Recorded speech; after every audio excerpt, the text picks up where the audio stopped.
Advocate Mkhwebane has indeed misconducted herself and is incompetent. She is therefore not fit for this esteemed office which she has been entrusted. Hello there, guys, and welcome to Daily Updates. So it is official. Busisiwe Mkhwebane has lost her pecs as the public protector. No pension. She goes home empty-handed. So the DA and the ANC decided that we are going to collaborate and remove the public protector, Advocate Busisiwe Mkhwebane. And she said this an hour after she was removed. She said that, posting a picture of her working on the land, saying that working the land and this 2/3 majority vote to remove me should have been for expropriation of land or change the mandate of South African Reserve Bank. As of now, ANC worked with the DA to remove her. Remember, she put those questions to Ramaphosa last year and all hell broke loose. And if you think that something like a public protector, it is not political, you must think again. Even when coming to courts, politics plays a big role. So in this part, a lot of people believe that she was a target. And we cannot remove the fact that, of course, yes, she lost a lot of cases. Not a lot. She lost some of the cases. There have been public protectors who lost cases before. Something you can say about her, in the last 25 years, the only public protector who had clean audit after clean audit. Some of them came, they couldn't have those. Not even a single clean audit. She did that. I guess she did her work, and you can do your work. Sometimes people can say you are not perfect. Some can say you are perfect.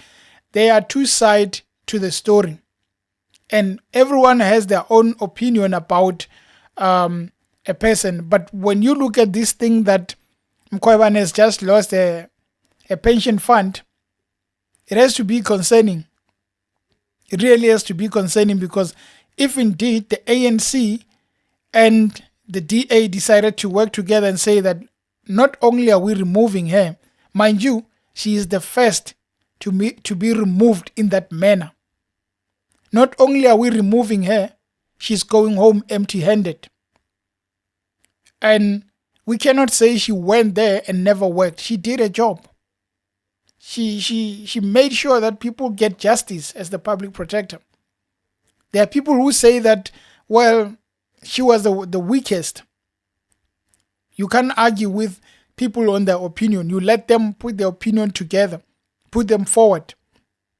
But what I think is that this was much political than it is just a normal case. It was very political.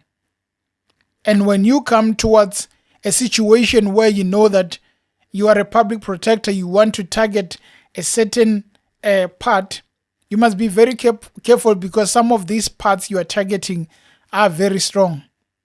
We remember the case of Thuli Madonsela versus Jacob Zuma. Now it plays itself again, but this time it is Advocate Busisiwe Mkhwebane against Ramaphosa. You don't challenge the current president and go and lick your wound and say that at least I came back with something. No, you don't. Once you fight the real guys, you go home empty-handed. But then the question would be, they have removed her. Is it over with her? I don't think so. I feel like she's going to make a return. Basically, she looks at the people who have been there with her when she was fighting this battle. I feel like the future for Mkhwebane is in politics. And I feel like she's there for revenge, because no one can work for those years, go home empty-handed, and then just say, let your will be done, Mr.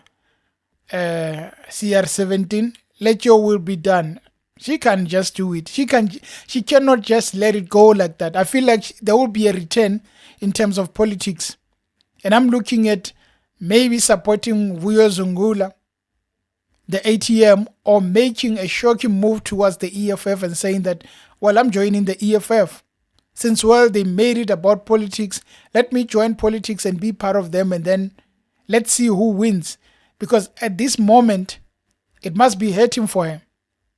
As I said, there's a lot of things that people can say negative about her. Some of them are true.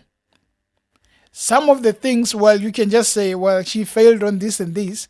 But there are many of them that are very positive.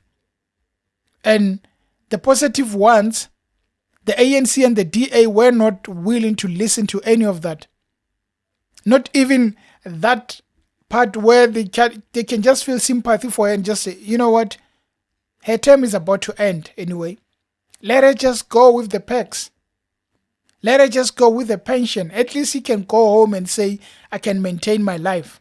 But no, there were issues about the fact that her legal personnel, her legal counsel, Dalimpofu and all the other people, they've cost the country a lot of money. This inquiry, the section 194 has cost the country a lot of money, and they saying that for that, she must pay. I feel like South Africa, we've been losing a lot of money for senseless things. And we have Judge Raymond Zondo. He had that thing that he was busy with, costing us the country a lot of money, but in the end, people are not getting arrested. But what they wanted to make example, what was making an example with the public protector and making sure that we remove you, we put ours. And then whoever that we put, who's ours, we're going to make sure that they follow what we say. And then it goes back to the people of South Africa to say that, are you guys sure about voting in 2024 and voting right? Are you guys sure that you want to vote for the current party to keep leading you so that as a country, we continue having a repeat of the nonsense? And when I look at it, there is Moonshot Pact. There is the ANC, there is EFF. Without a doubt, I feel like if ever ANC goes below 50%, we will see a relationship between Helen Zille and the President of South Africa, Ramaphosa. The DA is going to work with the ANC, and they are going to make sure that the ANC, you worked with us when we removed Mkhwebane. Now it's time for you to work with us when we lead this country. Because at the end of the day, the ANC is not looking for expropriation. The ANC is not looking to benefit everybody. It is looking to maintain power. To do that, can they give EFF or any other party the chance on behalf of the DA? Absolutely no. If South Africans know what to do next year, they better think twice and think hard. Because this is a challenge to South Africans to say that you are looking at how things go and you are looking at the past and you are looking to write history. 2024 is your chance. Guys, thank you for tuning into the channel. Of course, people have their own opinion, and I'm not saying whatever that opinion that I put forward is correct. It's how I feel and actually how I see things. Of course, you have a way of seeing your things. Let's talk about it. Maybe comment and let's engage, because whatever that happened today, we must not take it lightly. Thank you for tuning in, guys. Until next time. Cheers.